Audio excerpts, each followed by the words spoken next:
FDA approves synthetic THC for Pharma co behind anti-pot lobby and opioid bribery scheme. A big pharma company, INZIS, caught bribing doctors to prescribe opioids and lobbying against pot, just got their second synthetic THC approved by FDA. By Justin Gardner, August 28, 2017. The historic November 2016 ballot initiatives to legalize cannabis brought a resounding win for freedom in several states, with the exception of Arizona. There, voters narrowly rejected decriminalization, in no small part due to a massive anti-pot propaganda campaign funded in part by Big Pharma.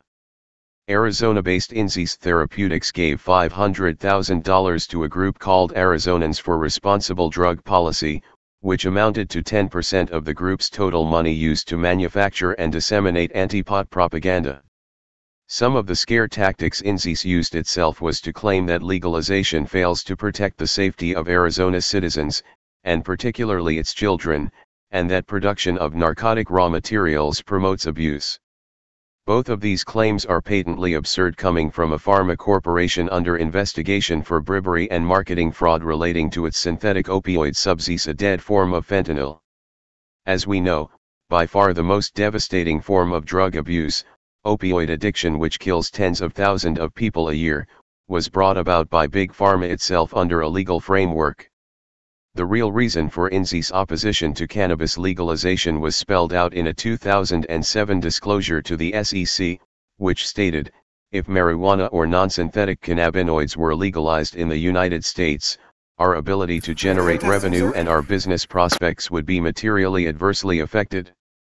Advertisement.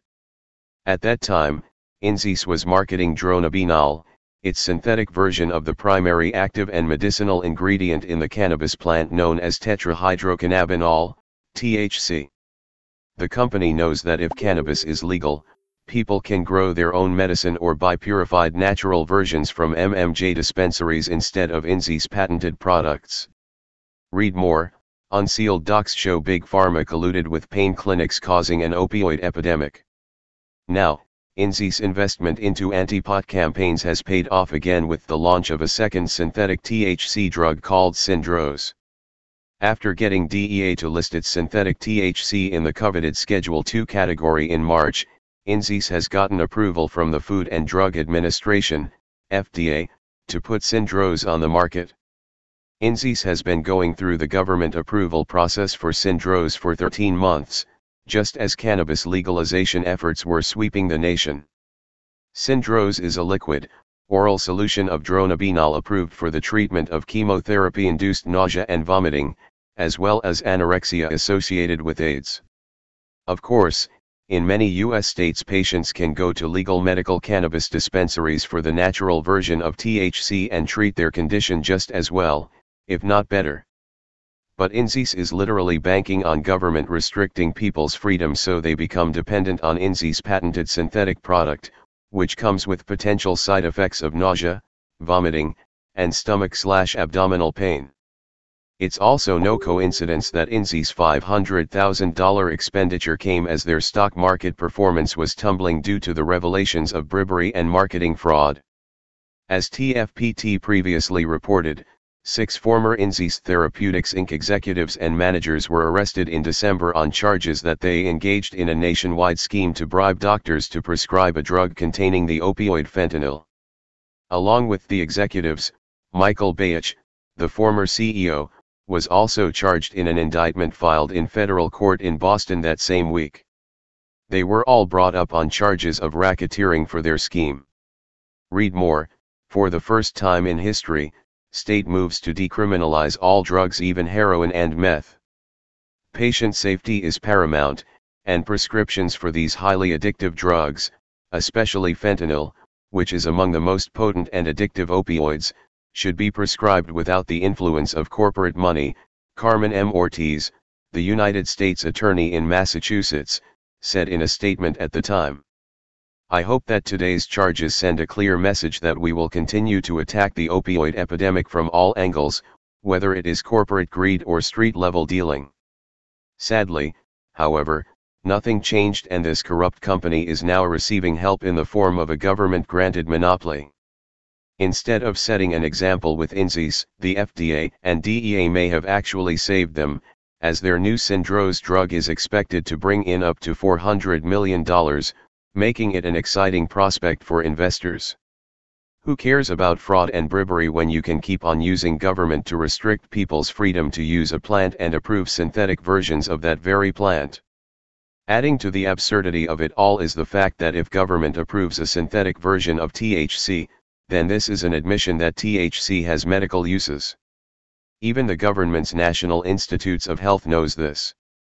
And yet, the D's position is that cannabis has no medical use, and federal government's position remains one of complete prohibition. With INZIS, the state has once again proved how it serves the interest of the corporatocracy at the expense of the people.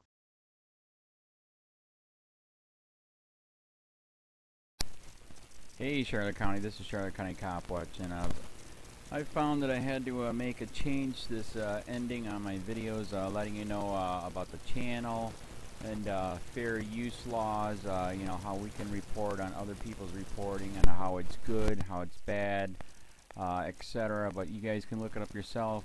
It is legal. It's in there.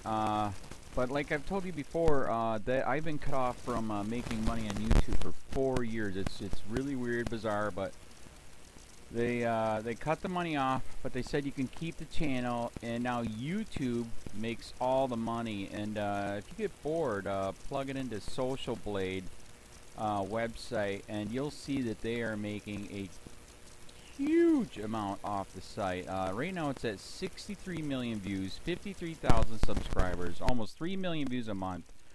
You know, trying to wake people up, and I make nothing. In fact, I got a customer that's ex-congressman. He said if I could ever find a lawyer, sue YouTube on it. But because this is nuts. 4 hours a day, and to save America. You know, but at the same time, it's worth it. Look at what our founding fathers did. They died for this country. So, but getting back to the money part, this is why I'm redoing the video. Is my dream of everyone giving $1, and it's going to be $53,000 a year, or if they did Patreon, which you know, can be monthly.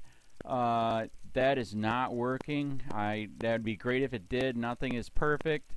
And I appreciate the people that do donate, you know, what they can on PayPal. And there again, I'm letting you guys know that is not much. Is, you know, monthly is, oh my god. So anyways, yes, you cannot live on it. It's very, very, very low amount.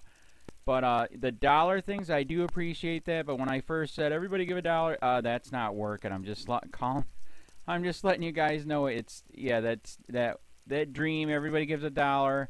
53,000 subscribers, it's not working. So, yes, if you can give more than that, you know, I appreciate it. Like I said, you know, I'm in a unique situation where, you know, we're already debt-free, and I'm not rich, but with the little business that we have, I am able to do what I am able to do 45 hours a day, you know, letting you guys know what's going on. In 4 years, I've did the whole thing myself, 12,000 videos on there. I literally get emails where people are like, holy crap, I never knew it was this bad. And it is this bad, and it's getting worse every day because we have the internet, we have cell phones, we have cameras everywhere now, and it's just disgusting what's going on.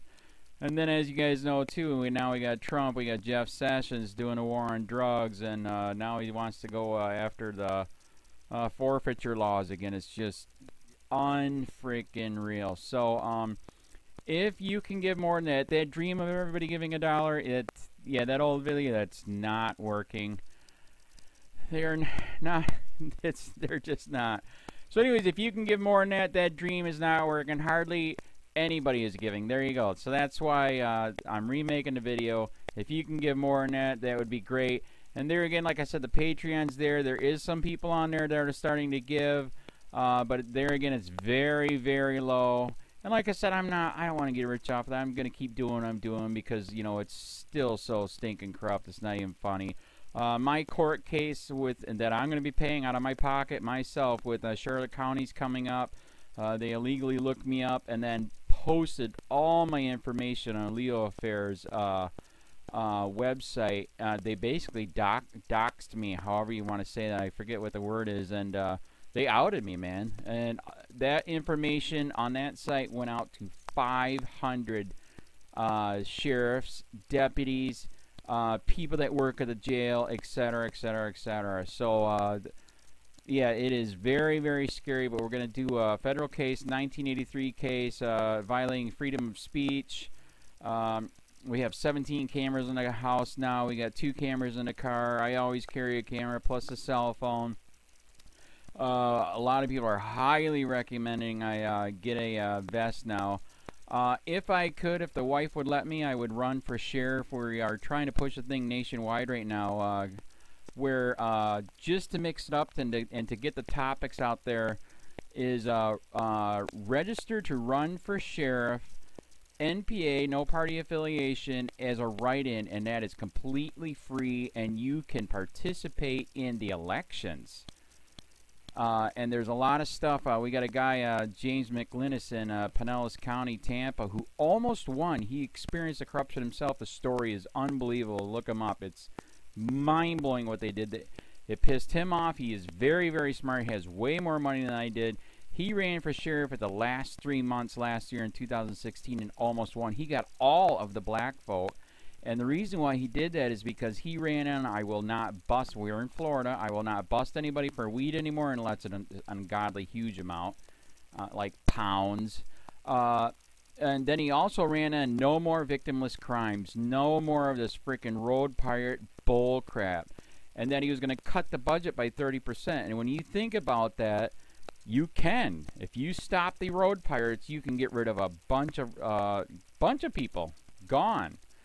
So, the wife has been saying, yes, I can, yes, I can't. So I don't know. We're trying to find somebody that can do it because I am busy doing this anyways. But, so I'm making a video, like I said, that $1 a month from everybody, you know, for 53,000 subscribers, that is not working. I'm just letting you guys know. Absolutely give way more than $1 a month. If you can, I appreciate anything. By the way, remember too, when you give that, PayPal takes like freaking 15 to 20%, so it's even worse than that. But, and there again, like I'm letting you guys know, it's way, what I get is very, very low. Appreciate it, but it is very, very low. Can't live on it. I'm just, you know, I'm working, and that's what I'm working on. And that court case is going to cost a buttload of money. That's federal court. Just the filing fees and the depositions that we're going to be doing with this corrupt cop. So there's another reason to give. We are going to be doing a deposition with this very corrupt. He was in a drug squad. He is a bad guy. He's on steroids. We heard steroids are rampant here. That's why their attitude is so bad. And we are going to get him on video, and it will be on YouTube. So that case alone is $5,000 just to bring it to court, and that's my money out of my pocket. So there's another reason to give, and give way more than $1 if you can. So keep that in mind. This is the new video, and I see, God, I talk a lot. It's already 7 minutes, but had to make it just to let you know that $1 a month from everybody is not working. They're not doing it. So if you can give more than that, please. So thanks. Keep it up. Share, like, subscribe, tell your friends, send me your videos on corruption, and I'll post it.